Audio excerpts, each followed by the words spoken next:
За сайн байна уу. За санхүүгийн зохицуулах хорооны даргад нэр дэвшигчээ сая бол бид хэд нэлээд олон асуултууд асуулаа.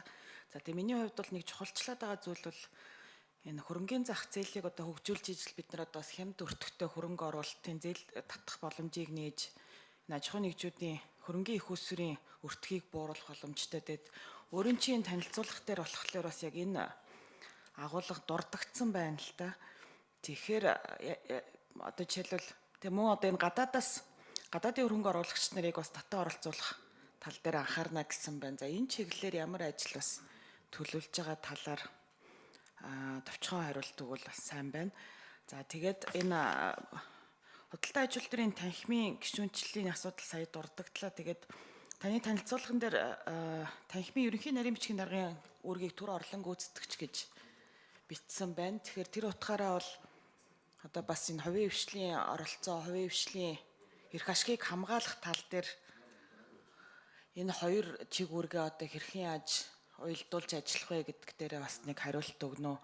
За тэгээд дээрэс нь энэ нэр дэвшигч нарыг ер нь харахад бол маш олон оронтон дээр бол одоо нээлттэй сонсгол явуулж байгаа боловч бас энэ эмэгтэй нэр дэвшигчд бас цөөхөн байгаад байгаа. Тэгээ уул нь бол энэ манай санхүүгийн салбарт бол гендерийн харилцаа бол уул нь их сайжирсан шүү дээ. Тэгээ маш том одоо нөгөө банкуудын захирлууд дээр ч гэсэндээ эмэгтэйчүүд их олон болсон. Тэгээд яг энэ зохицуулах байгууллагууд дээр бас эмэгтэйчүүд маань их цөөхөн орж ирж байна. Тэгээд энэ цөөхөн орж ирж байгаа эмэгтэйчүүдэд бол дэмжиж гэсэн бодолтой байгаад байгаа. Тэгээд ер нь цаашид одоо энэ гендерийн тал дээр ч гэсэндээ бас ямар шүү бодлого барьж ажиллах уу гэдгээ бас нэг хэлээд өгнө. Баярлалаа. За 5 номер хариулт өгье. За жаргалан гишүүний асуултанд хариулъя. Маш зүйтэй асуудал хөндөж байна. Яагаад гэвэл хөрөнгөний зах зээл маань одоо манай санхүүгийн зах зээлийн гол тулгуур багны нэг. За тэгэхээр үүн дээр бол гадаадын хөрөнгө оруулалтгүйгээр бид нар бол урт хугацаанд эдийн засгаа тэлэх боломж бол тааруу байгаа. Тэгэхээр нэгдүгээрт нь бол төрийн өмчөд томоохон хувьцаат компаниудыг тунгалаг болгох, за засаглалыг сайжруулах үүднээс мөн түүндээ дулдуулан хөрөнгө оруулалт татах үүднээс бол эдгээр компаниудыг хөрөнгөний бирж дээр хууль заасанчлан, ашиг нөлөөний хууль заасанчлан 10 хүртэл буюу түүнээс цааш их ахиу хувийг бол ховчлон олон санал болгох зүйтэй гэж үзэж байгаа.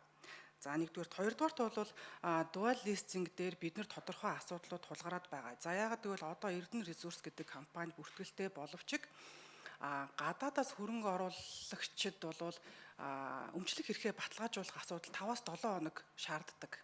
За энэ бол Тэтга буюу манай энэ дэд бүтцийн асуудалтай нэгт холбоотой. Тэгэхээр Тэтгаг бол тодорхой хэмжээнд програм хангамжийн сайжруулах, ер нь бол энэ санхүүгийн салбарын бирж, Тэтга, клирингийн хаус энэ гурыг бол багцаар нь жигд ажиллуулах шаардлага бол байгаа.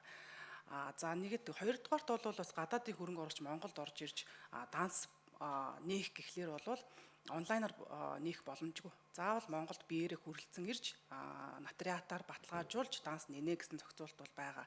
За ганц нэг нь шуудангаар дансаа нээх тохиолдлууд бол гардаг. Тэгэхээр энэ дээр маш их хугацаа авдаг. Гэх мэтлэн иймэрхүү ботлнек буюу одоо саад бэрхшээлүүдийг ойрын хугацаанд, түргэн хугацаанд даван туулж энэ дээр бол шийдэмгий ажиллая гэсэн дотроо бодолтой байна.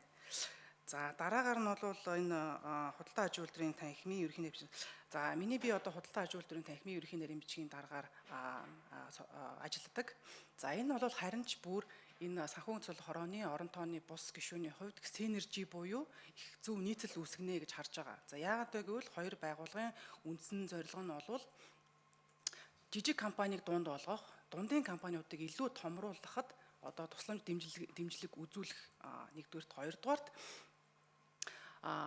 бизнес эрхлэгчдийн одоо бизнес эрхлэх таатай орчин бүрдүүлэх.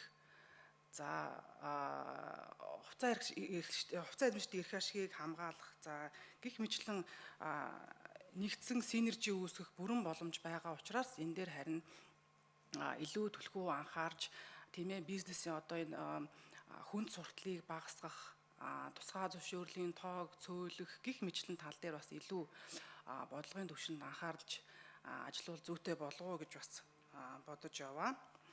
За дараагийн асуудалд гендерийн хувьд бол бид хууль батлагдсанаас хойш бол нэлээд дэвшилт ахицтай ажиллаж байгаа. За салбарын хувьд бол гүйцэтгэх төвшөнд маш олон эмэгтэйчүүд ажилладаг боловч удирдах төвшөнд бол эмэгтэйчүүдийн оролцоо цөөн байдаг.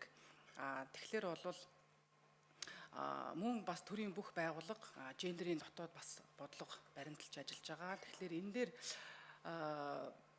бас төсөл хөтөлбөрийн сургалт чадвах бэхжүүлэх альва үйл ажиллагаанд эрх тэгш оролцох эмэгтэйчүүдийг бас тодорхой хэмжээнд дэмжих мөн хөдөө орон нутагт явж байгаа энэ иргэдийн санхүүгийн боловсролыг дээшлүүлэх бүхий л одоо үйл ажиллагаанда эмэгтэйчүүдийн оролцоог бас дэмжиж ажиллах нь зүйтэй гэсэн бодолтой явд юм аа. За баярлалаа.